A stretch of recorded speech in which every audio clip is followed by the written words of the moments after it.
Welcome to HDTV. You are now rocking with your boy. Now, Tracy McGrady is one of the best players to ever play in the game. He's a top 50 player to me. He injuries kind of slowed him down. He was a great player and he left Toronto early on so he could build his own identity. Everyone was just giving Vince Carter all this praise, but he wanted to show that he could play. But in hindsight, he said he wishes they could have stayed and they probably would have won championships. They could have. I didn't see why they wouldn't because T Mac to me was the better overall player than Vince Carter. Now people are gonna go and say, well, Vince got his teams further in the playoffs than T Mac, which is true. And Vince has had some better performances in the playoffs than T Mac. I agree with that. But his overall player, I think T Mac was better because T Mac could control the pace of the game better than Vince. And T Mac was doing two jobs. He was playing point and playing the two. Vince had some good teams. His teams were a little better than T Mac's. Grant Hill never was the same ever since that snip to his ankle, so he basically fell off. So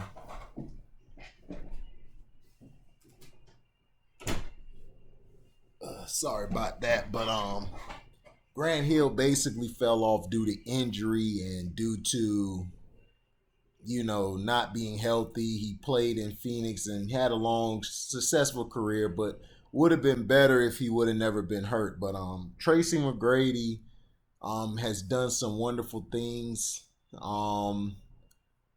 He's been a great leader. Just people used to just take his stoic face or his kind of droopy face and his look as that he wasn't competitive or wanted to win, and he kind of got a bad rap for that. But they always do that to the black athlete. Now, Jermaine ONeal is different. Jermaine ONeal came in through Portland, I believe, in the draft, and then he was traded to Indiana, where he was successful. They built the team in Indianapolis. They had Isaiah Thomas as coach, and they were doing great. They got rid of Isaiah Thomas because Bird wanted his buddy in there over Isaiah, which was dumb. But Isaiah Thomas had a good team there. They had Ron Artest and others, Steven Jackson. They brought him on. And then the Malice in the Palace kind of destroyed his career because Jermaine ONeal up to that point was probably in the top 3 or 5 best centers in the league at that time. Truthfully, basically, let me see something.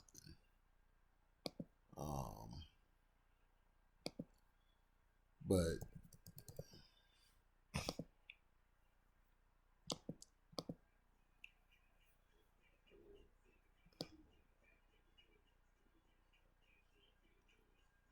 okay, Jermaine ONeal,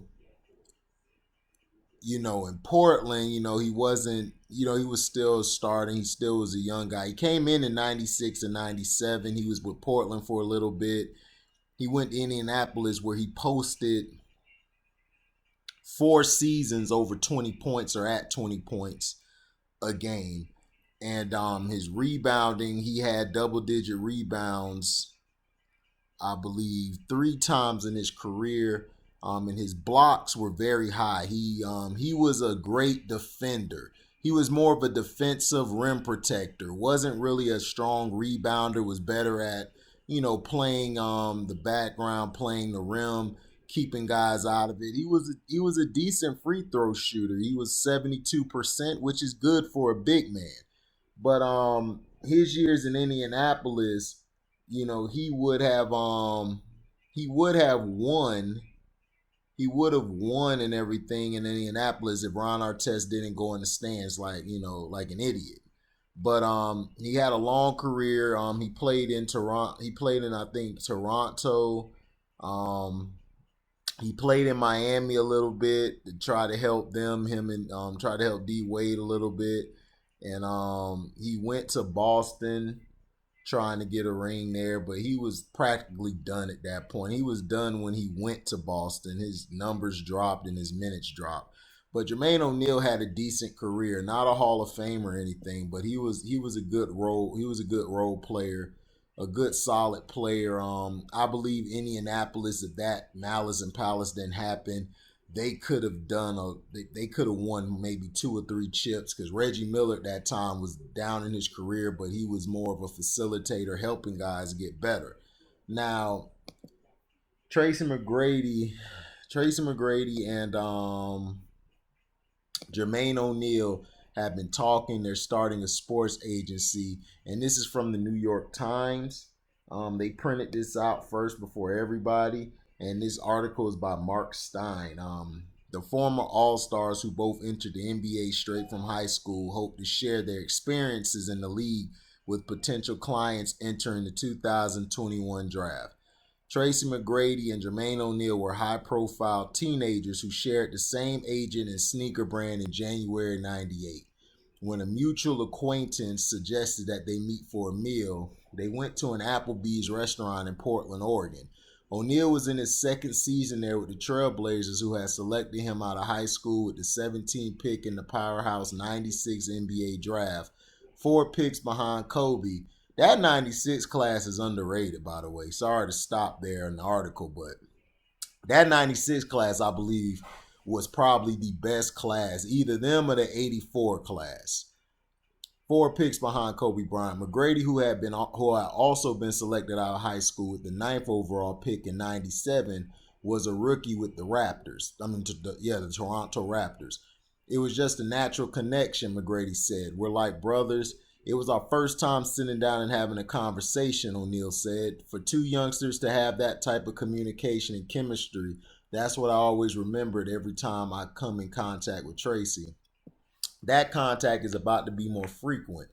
McGrady and ONeal, who have 13 NBA All-Star appearances between them, said in a phone interview that they plan to open a player representation agency this fall.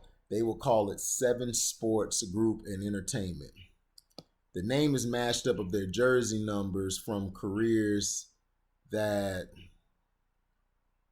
propelled McGrady to induction into the Basketball Hall of Fame in 2017 and enabled ONeal to play for 7 teams across 18 seasons and sign player contracts worth more than $150 million. Man, Jermaine ONeal's smart boy when it comes to that business.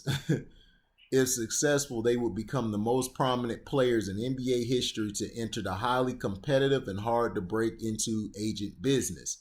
McGrady and ONeal, who both are 41 and live in Texas, said they were secure financially but felt the pull to forge a new path in their post-playing careers after discussing the matter regularly over the past 2 years. Their talks intensified over the past 4 months while they were mostly limited to their homes because of the coronavirus pandemic.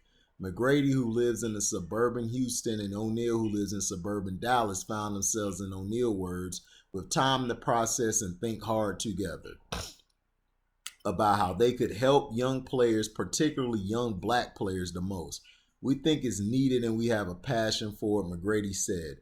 We're around kids every single day because we have youth programs. It just makes sense. We see the lack of information that these kids are getting, so we would be doing a disservice to our people if we don't lend our expertise of what we know and help guide them. This is a calling that we have. McGrady said he would serve as a co-owner and advisor to players and most likely step away from the broadcasting role he has had the past 4.5 seasons with ESPN. ONeal intends to take the National Basketball Players Association test in January to become a registered NBA agent and hold partner status along McGrady. Make no mistake, ONeal said, this is very personal. The relationships ONeal built with several top draft prospects at his Drive Nation Sports Complex in Irving, Texas, provided another strong nudge. 3 potential first-round picks in the NBA draft in October, R.J. Hampton, Tyrese Maxey, and Jamias Ramsey, came through the Drive Nation program, as did the highly rated 2021 draft candidate Cade Cunningham, fielding numerous questions from those players and their families about various aspects of turning pro, convinced ONeal that he and McGrady had much that he and McGrady had much to offer, despite the obvious questions they will face about their lack of negotiating and marketing experience. There's no magic wand for this, ONeal said. We're not trying to say we're magic wand, but we're going to be different. You can't name another pair of people who have had the level of success and ups and downs that we've had in our careers. And what an emotional conference as they discuss the new venture. McGrady and ONeal opened up about the various pressures they felt even at the peak of those careers. Both said the strain of superstar pressures and the lack of paternal guidance to help them through it was greater than they ever let on as active players. I didn't meet my father until he was 30, and he died 9 months after that, ONeal said. I was truly blessed to have a core of people around me that helped me get through my struggles. But I guarantee you not one team I played for knew that about me. Not one team knew I struggled with that, not being able to pick up the phone and call my dad and ask him, can you help me, or are you proud of me, or to cherish me being drafted or my kids being born. You just brought something back when you said that, McGrady told ONeal on the call. He said he had a relationship with his father, Tracy McGrady Sr., while he was playing, but not a strong one. Over my career, I hated the fact I never once was able to just bring my pops to my environment, McGrady said. Do you know how hard it is to be an elite player in this league, to be considered a superstar, and then you have a career-changing injury, to be on top and have a career-changing injury, and you don't even get to have a discussion with your father about going through those things? Do you know how difficult that is? After earning 7 All-Star selections and winning 2 NBA scoring titles, McGrady began having serious knee issues with the Houston Rockets during the 07-08 season. The next season, as his 29th birthday approached, he needed microfracture surgery on his left knee. The Rockets traded him to the Knicks in February 2010, and in his last 3.5 NBA seasons, McGrady played for 4 teams and never averaged more than 9.4 points per game. He last played at age 33. When I had a microfracture surgery, I was depressed, McGrady said, and the only people I had around me were my wife and my mom. That was painful. What McGrady and ONeal can offer potential clients right away beyond name recognition is the wisdom gained from dealing with such crises. The value of their expertise may rise further if the NBA, as it hopes, reinstates the rule that allows players to jump directly from high school to the NBA. McGrady, ONeal, Bryant, and Kevin Garnett brought that leap back to prominence in the mid-1990s for the first time since the 1970s. Of course, for all of the life experience they can pass on to prospective clients from the combined 34 seasons they played in the NBA, McGrady and ONeal have no deal-making history to draw from compared with the league's most established players' representation firms. They said they hope to recruit players entering the 2021 NBA draft and players already in the league, but that will mean competing with the likes of XL Sports, led by Jeff Schwartz, a former tennis agent turned NBA power agent. BDA Sports, led by Bill Duffy, one of the league's most experienced agents, and Clutch Sports, whose chief executive officer, Rich Paul, landed on the cover of Sports Illustrated in June 2019. ONeal said he and McGrady were in the process of hiring seasoned partners, including a few old-school pit bulls, to make up for what they lacked in representation know-how. This business isn't waiting on me to pass a test, ONeal said. Only a handful of former players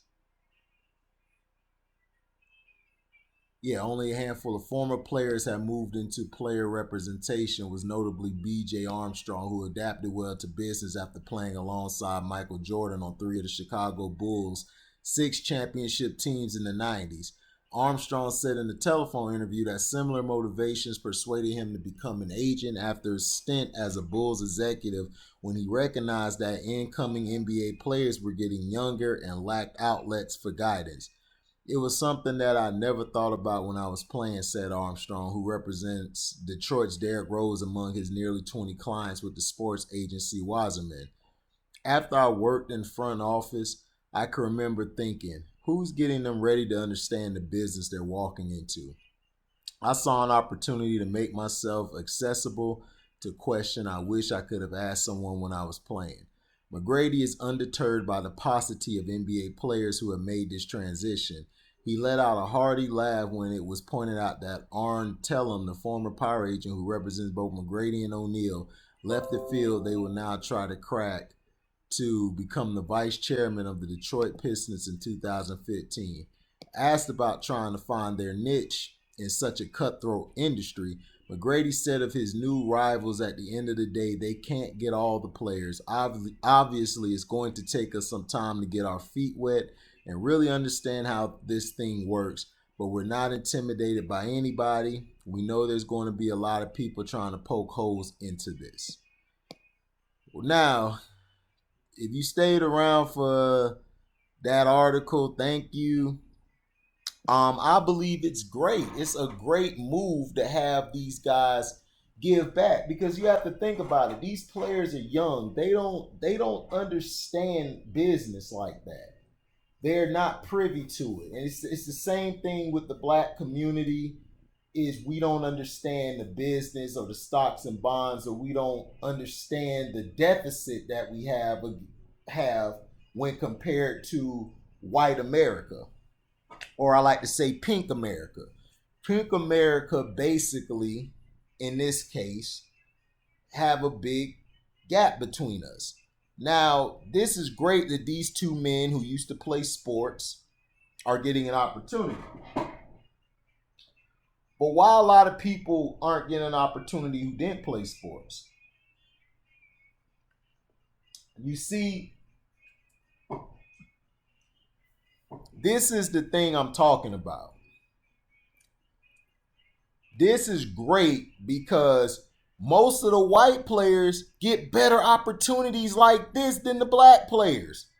There's not a lot of former athletes who are in that business because they don't want us in that business.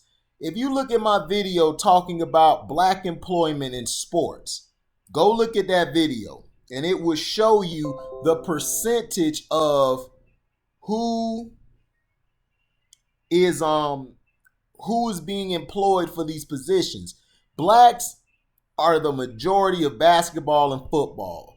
That's how they have done it. They kicked us out of baseball because we was breaking too many of their pink boys records. MLS, that's usually foreign blacks who play in that, but it's not a lot of them in the league because they're trying to make it not that. But it's not a lot of blacks who play in that league. A lot of blacks mostly stay in their country or play in other countries when it comes to soccer. And NHL, we just not getting out on that cold ice. I'm sorry. We not getting out there. And then we basically have, what else is next? NHL, MLS. Yeah, that's all the sports. But what I'm saying is a lot of former athletes don't get this opportunity. And Jermaine ONeal and Tracy McGrady, I hope that they put this into use, and I hope they become successful because we can have more black athletes following in these footsteps. But at the end of the day, we need more black athletes to be owners. We need more black athletes to show the other young athletes that, look, save your money. Don't spend it on these Instagram thoughts, as I call them, or these S-bags and all these people. Like, seriously, look at the Kardashians. Ben Simmons' sister had to come out and expose them. Like, they get black men and they trash them. Look what they did to Lamar Odom. Look what they did to Reggie Bush's career, a football player. So we have to get these guys smart so they don't fall under that same premise that's been going on for decades and millennia. Save your money. If you're not a big time star, save your money. Jermaine ONeal made a lot of money because he was smart. He was privy to the business. He saved his money. He wasn't out there trying to buy everything and catch up to the Joneses. No, he was being Jermaine ONeal. And Tracy McGrady the same way. He kept his money. He did his time in the league and he saved his money. He was well off together. And I mean, he was well off and all put together going into his next life. Because a lot of times, a lot of these players have a tough time transitioning from the court. That's why what Kobe was doing in this short period of time, Kobe was about to surpass everybody. Michael, he already surpassed him. He surpassed Mike, he surpassed LeBron, all of these guys in a short period of time. Just imagine if his untimely death didn't happen, we would have seen a lot of things changing, and we would have seen him doing a lot of things and building a bigger platform, bigger than his basketball career. So this is a great step forward for Tracy and Jermaine, and I wish them all the best. But we still need more black general managers. We still need more black coaches. We need black owners. We need more than one, which is Michael Jordan, who is the token N-word. That's what he is. So that's why he's the owner. And he made money with the league, so they had to give him a team because of the money he brought in the 90s. So that's what we need, is more ownership, more general managers. We need more people looking like us. So when we go into that line of work, that people's like, oh man, that's what's up. That's what's up. Okay, he look like me, so I can one day be in this position. That would give you a different mindset. Just like with kids who go to school, we need more black teachers. We need more black police officers. Like I've been explaining every video, we need more blacks in positions they don't want us in, being engineers, truck drivers, anything that we're trying to do. More entrepreneurs where we can open up our businesses and cut off going to these white businesses. Yeah, it'll be tougher for us, but yeah, you'll have to pay more money. But at the end of the day, it helps you. You're already spending money in these other places when you go grocery shopping and going to the store to get clothes or shoes. So you're already spending a lot of money. Why not have it put it in black business? But this is great. I love it. Tracy and Jermaine ONeal, some of the two of my favorite players that I love watching. Love their attitude on the court and off the court, and I wish them nothing but the best. And if you stayed this long, please like, subscribe, comment, share the page. If you didn't last this long, I'm sorry. I'll try to make a video more entertaining and less timely so you can enjoy the video. But thank you for tuning in, and we're out. Live, boy.